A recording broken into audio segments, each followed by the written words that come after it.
Ya, bagi kawan-kawan semuanya bahwasanya dalam mempersiapkan terutama kalau kita ngomongin PKD gitu, bahwa prosesnya tidak gampang gitu kan.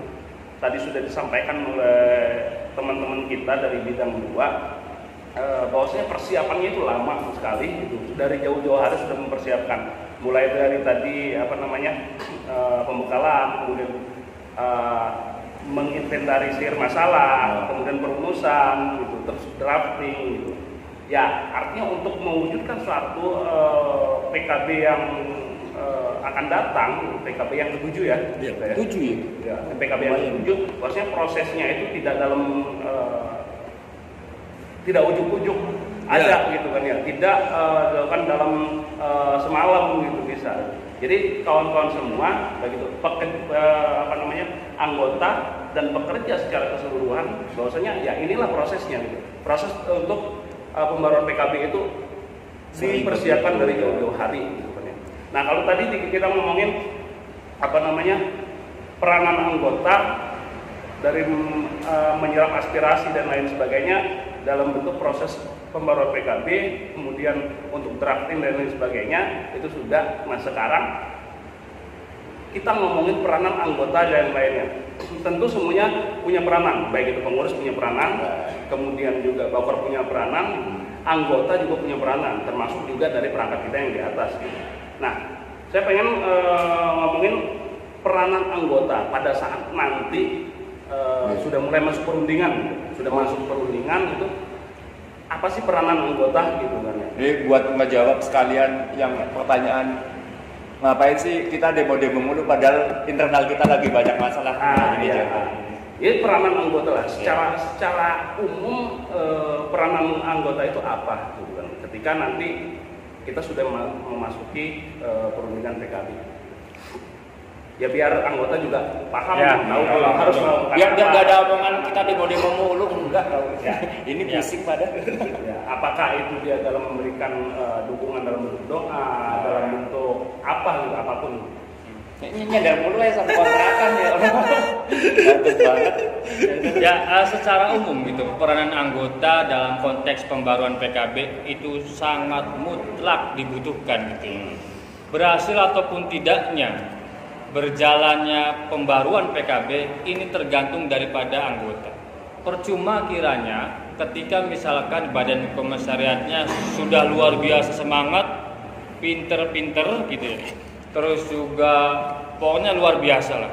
Pengurusnya juga sama, udah semangat luar biasa gitu, akan tetapi tidak ditopang oleh peranan anggota dalam mendukung pembaruan PKB, kiranya itu hal yang mustahil gitu. Jadi saya sampaikan bahwa peranan anggota ini sangat mutlak dibutuhkan dalam konteks pembaruan PKB. Nah, wujudnya dalam apa? Ya tadi sudah disampaikan bahwa bisa berupa berdoa. Berdoa untuk jalannya pembaruan PKB yang ke-7 supaya lancar dan sesuai dengan apa yang kita inginkan. Itu mungkin fondasi yang paling awal gitu ya.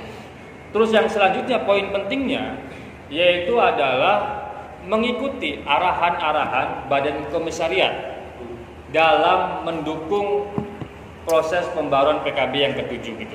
Ketika dengan mengikuti arahan tersebut, insya Allah gitu ya, wujud daripada soliditas dalam organisasi serikat pekerja ini akan terwujud gitu ya.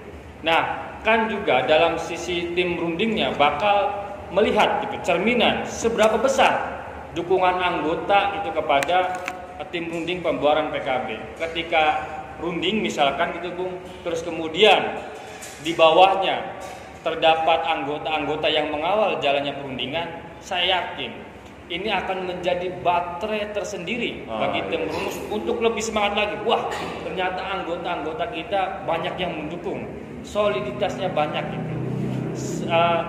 Dari semua bagian, dari mulai sampai dengan Banbari sampai dengan finish good gitu ya. Ini mengawal itu akan menjadi baterai Bung bagi tim runding pembaruan PKB. Tapi sebaliknya, ketika terkesan cuek anggota kita terhadap jalannya pembaruan PKB, kelar sudah gitu ya. Apalagi nanti ketika dibenturkan dengan perusahaan, anggotamu aja nggak mendukung sampean gitu, ngapain sampean meminta ini itu gitu. Nah itu yang agak sulit kita untuk menjawab. Maka daripada itu menjawab tadi yang saya sampaikan dengan cara apa? Ya mengawal sepenuhnya gitu. Mungkin dalam konteks jumlah gitu ya, sedikit ataupun banyaknya, ini akan dikelola oleh bidang 4, yaitu bidang propaganda positif gitu. Nanti itu mungkin ranahnya Bung Arifin dan juga Bung Saiful untuk mengaturnya seperti apa gitu, agar terjadi kalau stand up komedi itu ada gernya gitu. Jadi seperti itu Bung. Jadi saya meyakini gitu ya, kuat tidaknya suatu organisasi apapun, apalagi kita ngomongin serikat pekerja, itu terdapat pada anggota, bukan dari pengurus, bukan dari badan pemasaran. Itu harus diingat gitu di otak kita gitu. Jadi seperti itu. Ya, kalau saya bisa ambil kesimpulan, artinya harus mengambil peranan ya, gitu kan ya, di masing-masing anggota, bukan hanya anggota, mulai dari pengurus, bakor, kemudian juga anggota, gitu kan ya, harus mengambil peranannya masing-masing dan paham gitu apa peranannya gitu ya, dan tentunya mengikuti perkembangan yang terjadi dalam proses perundingan PKB nanti. Iya sih. Iya. Jangan nggak ngikuti tiba-tiba komplain aja. Ya, gitu. Ya, saya yakin kalau anggota mengikuti gitu kan ya, mengambil peranan di dalam perundingan PKB gitu kan ya, maka akan tidak ada nantinya gagal paham. Gagal paham setelah nanti PKB sudah diterbitkan gitu kan ya. Karena mengikuti proses ya dari awal gitu kan. Mengikuti perkembangannya. Kenapa ini terjadi disepakati dalam pasal-pasal dalam PKB. Berarti sudah tahu nanti gitu kan ya, prosesnya gitu kan ya. Emang ada yang gagal paham sama PKB? Orang-orang ikut musnik aja nggak paham isi musnik. Sebenarnya gini Bung, kalau masalah gagal paham itu terkadang gini, ya namanya manusia ya, kadang rasa sabar, kurang sabar untuk mendapatkan hasil itu akhirnya terjadi salah paham gitu, Kita dalam pembaharuan PKB tidak menutup kemungkinan dalam perundingannya itu akan memakan waktu agak lumayan panjang, bisa aja itu terjadi karena alotnya dalam perundingan itu. Nah, terkadang semangat di awal yang kita punyai itu masih 100%. Tapi dalam perjalanannya menurun karena kok ini prosesnya lama banget sih. Biasanya seperti itu.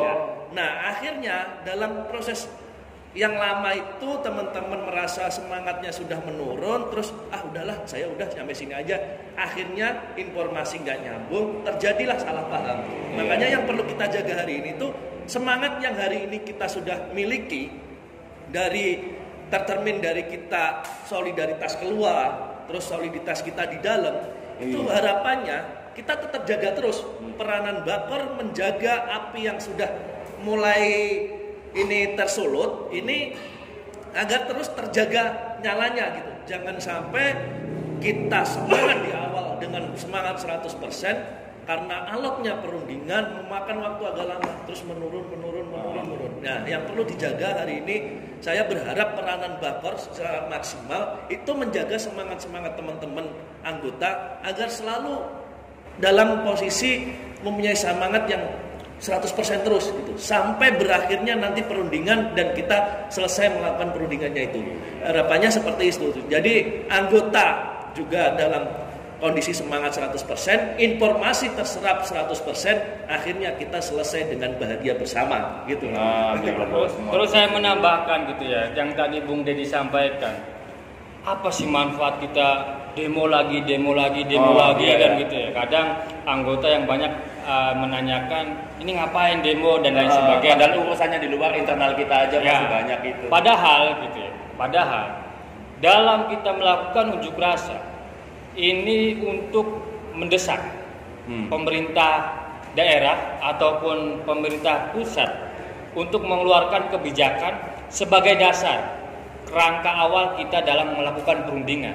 Contohnya apa? Contohnya yang belum lama kita lakuin gitu ya. Kemarin kita mengeluarkan anggota kita sebanyak 1 bus dan juga 1 mobil pribadi gitu dalam mengawal penetapan upah minimum gitu. Nah, ketika itu sudah ditetapkan, yang artinya apa?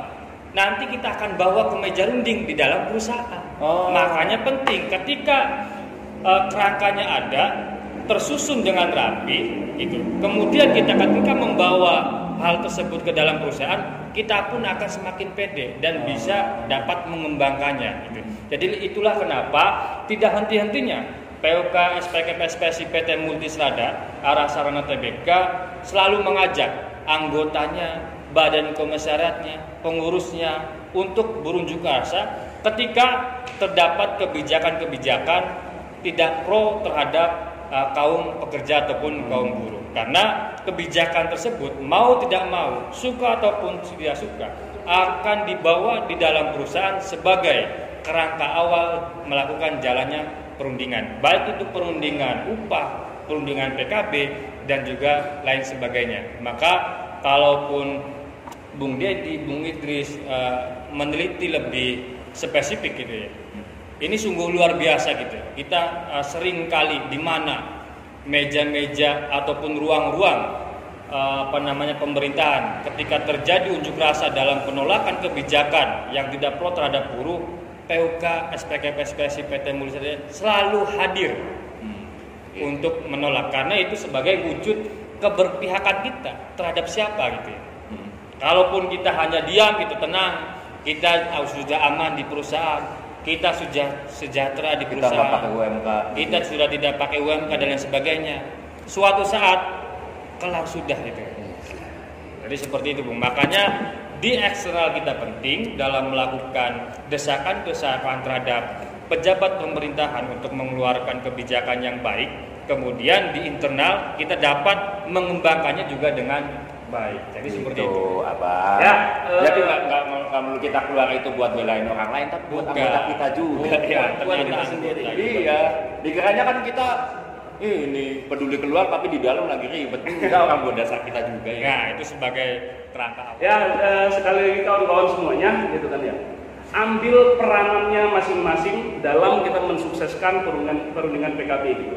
Sadari kalau saya sebagai anggota peranan saya apa, kalau saya sebagai bakor peranan saya apa, dan kalau saya sebagai pengurus peranan saya apa. Ambil di situ gitu kan. Ambil peranannya di situ dan kawal dan ikuti proses pembaruan PKB yang akan datang, PKB yang ke-7. Jaga api tetap menyala ya. Karena ngomongin masalah PKB adalah untuk kepentingan kita bersama. Dan juga keluarga. Ya, kepentingan pekerja dan keluarganya, tentu juga untuk kepentingan perusahaan juga. Betul. Karena ini ngomongin masalah PKB adalah ngomongin masalah kepentingan, masing-masing punya kepentingan baik pengusaha maupun pekerja. Betul. Nah, mungkin terakhir ada yang ingin disampaikan itu oleh dari teman-teman semua. Ya, tadi pesan dan kesan gitu ya. Ya. Pesan saya gitu ya. Harapannya dengan proses pembaruan PKB yang ke-7 kita ini, anggota beserta warga organisasi serikat pekerja yang ada di dalam perusahaan ini semakin sadar dan juga dewasa dalam menyikapi proses pembaruan PKB. Karena kenapa? Karena PKB sekali lagi penting kiranya bagi pekerja dan juga keluarganya. Terus kemudian saya ingin berpesan, ayo kita wujudkan PKB tanpa Omnibus Law. Terima kasih. Ya, PKB tanpa Omnibus Law itu menjadi suatu keharusan. Ya, terima kasih teman-teman semua, Bung Rudi Bewok, Bung Toto, karena ini kayaknya udah lapar juga.